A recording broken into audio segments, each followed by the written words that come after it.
Good evening. Coming up in Mello TV Evening News tonight, Prime Minister and opposition leader meet for Vale Royal talks to discuss national security and constitutional reform. Jamaica Constabulary Force clarifies the FBI's role in stocks and securities fraud investigation, and vehicular collision and shooting on North-South Highway. And now the news in detail. The Financial Investigations Division, the FID, of the Ministry of Finance and the Public Service and the Jamaica Constabulary Force's Counterterrorism and Organized Crime Investigations Branch, CTOC, have taken note of the recent public comments that have questioned the involvement of the Federal Bureau of Investigations, the FBI, in the ongoing fraud investigation at Stocks and Securities Limited, SSL. In a press release by the Jamaica Constabulary Force, it noted that the FBI has been formally involved in the SSL investigation since January 2023. However, the head of CTOC, during a press conference to discuss Jean-Ann Panton's arrest and subsequent fraud charges, cited that the FBI was uninvolved. The JCF says it, however, is wishing to clarify the statement, as the CTOC head was not speaking to the more extensive scope of the SSL investigation, but rather he was speaking primarily to the local components of the fraud squad investigation that resulted in the original accusations against Ms. Panton. The JCF says it wishes to apologize for any confusion this may have caused, and the Major Organized Crime and Anti-Corruption Agency, MOCA, the FBI and the FID are working together to conduct the investigation, which will continue with the goal of bringing all related persons to justice. On Sunday, February 19, the leaders from both major political parties, the Jamaica Labour Party and the People's National Party, took part in the Vale Royal talks, which focused on the crucial themes of constitutional reform and national security. Prime Minister Andrew Holness expressed optimism that the discussions will promote better consensus on contentious national problems at the meeting, which was facilitated by the Jamaica umbrella of churches. The Vale Royal talks have been integrated into Jamaica's democratic institutional tradition and enabled the political parties to create a forum for dialogue in accordance with the Chatham House rules. The Vale Royal discussions serve as a reminder to the nation's political leaders to keep dialogue open to resolve major issues. Both sides engage in full and frank discussions with a shared commitment to reaching a consensus and obtaining a better understanding from which to move forward. The Rural Agricultural Development Authority, RADA, recently purchased 2 agri-spray drones to provide much-needed relief to farmers in irrigating their crops. The Agriculture and Fisheries Ministry is on a mission to revolutionize the sector through efficiency and sustainability and change the way Jamaicans view and approach farming. Drone manager and senior programmer Hartnell Campbell was part of a demonstration of one of the drones, which was used by Environmental Solutions Limited to spray an approximately 1-acre plot on the Carreras farm in Yalas. Mr. Campbell believes drone technology will create aid in achieving the principle of precision agriculture, as it can detect issues more accurately and much greater than our eyes. Mr. Campbell further added that sprayer drones can serve the farmers unnecessary expenses by preventing chemical wastage and eliminating the tedious and burdensome task of farmers having to spray 1 acre of land in 20 minutes. Meanwhile, RADA's 257,000 registered farmers are being encouraged to form groups and make requests for drone services through the mobile app or contacting their extension officers. A vehicular collision and shooting on the North-South Highway left 1 man dead and 4 hospitalized on Sunday, February 19.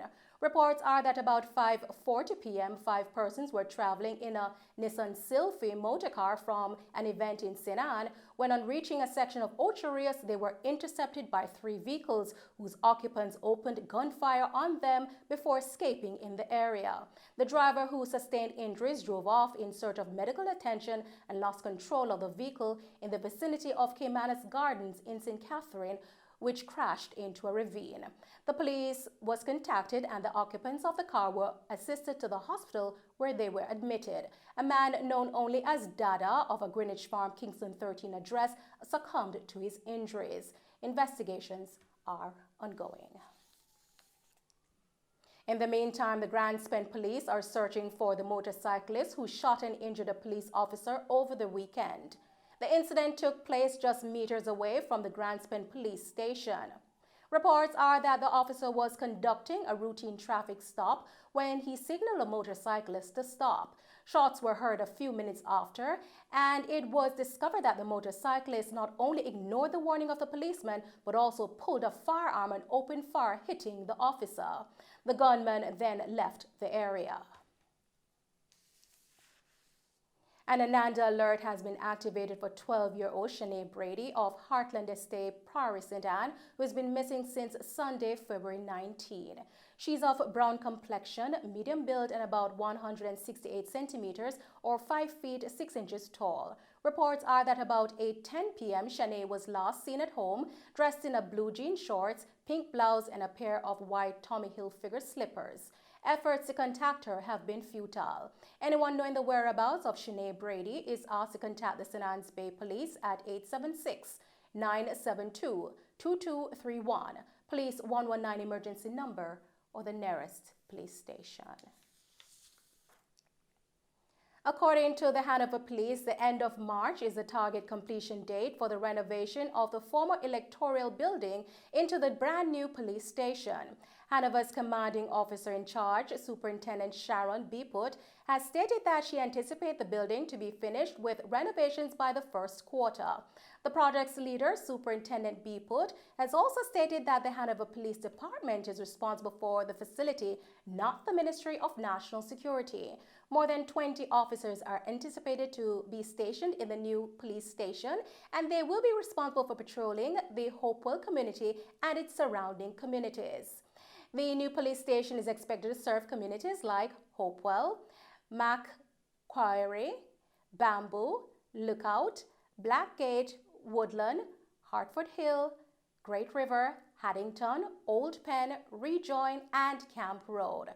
Currently, those communities are included in the Sandy Bay policing area, but the response time for the officers to drive to some of these locations from Sandy Bay is proven to be very difficult.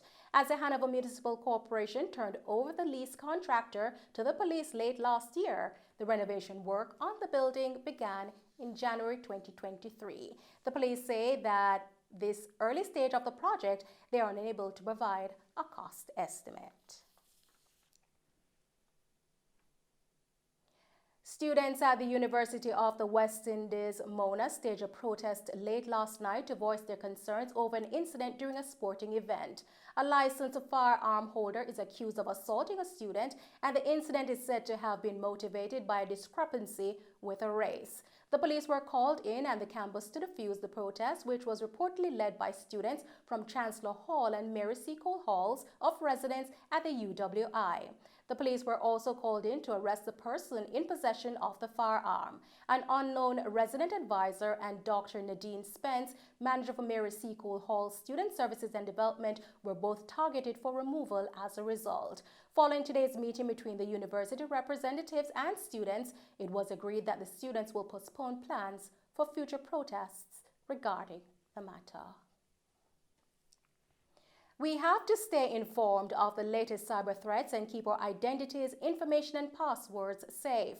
The cautionary statement from Minister of Education and Youth, Favor Williams, during a recent Cybersecurity and Data Protection Forum held at the Ministry's Hero Circle offices in Kingston. Minister Williams stated that the Ministry of Education and Youth welcomes the collaboration with eLearning Jamaica to heighten public awareness about the issues related to cybersecurity and data protection. The minister says she wants students to know that their data is gold. The technology, access to technology is getting more and more pervasive, and we want our students to know how to protect themselves when they enter this online world. We want them to know that their data is gold, and the data about them is their data, and they have to take ownership of that data and not just see it as something they give because some site asks them to input their name and address and their date of birth and all that important information. they need to begin to ask, is this really necessary to access this site? Minister Williams added that we all must take responsibility for the security of our online lives. We all must take responsibility for the security of our online lives. We have to stay informed of the latest threats, and keep our identities, information, and passwords safe. Cyber predators are out there, often looking for ways to access our personal data, and we can't afford to be caught off guard. And those are the stories making the news this evening. Thank you for tuning in to Mello TV Evening News. I'm Nicole Hales. Stay safe, and thanks for watching.